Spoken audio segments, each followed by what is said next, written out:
Office বারুইপুরে রাখতে হবে।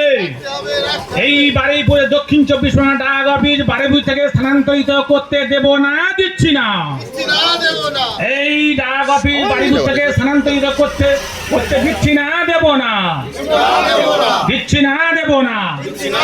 ওষুধ ব্যবসায় সমস্যা নাই, আপামর জনগণের সবারই সমস্যার জন্য স্থানান্তরিত করতে দিচ্ছি না, দেব না। কলকাতায় স্থানান্তরিত করতে দিচ্ছি না, দেব না।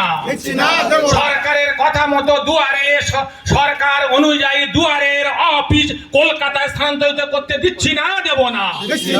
দুয়ারের ডাক অফিস কলকাতায় স্থানান্তরিত করতে দিচ্ছি না, দেব না।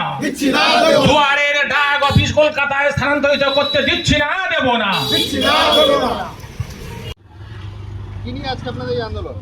আমাদের আন্দোলন দক্ষিণ 24 পরগনার ডাক অফিস ওষুধ ব্যবসায়ীদের সঙ্গে যে অফিসের ট্রানজ্যাকশন হয় সেটাকে ডিস্ট্রিক্ট ডাক অফিস দীর্ঘ 20 বছর বারুইপুর উকিলপাড়ায় অবস্থিত।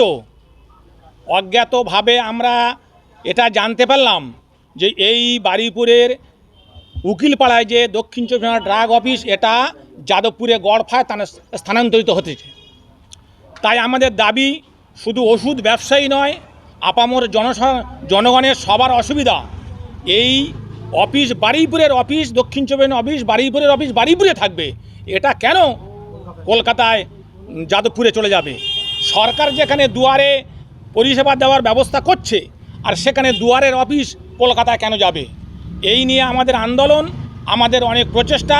ইতিমধ্যে আমাদের সঙ্গে অনেক এমএলএ মশাইরাও সহযোগিতা করেছেন, স্পিকার সাহেবও সহযোগিতা করেছেন।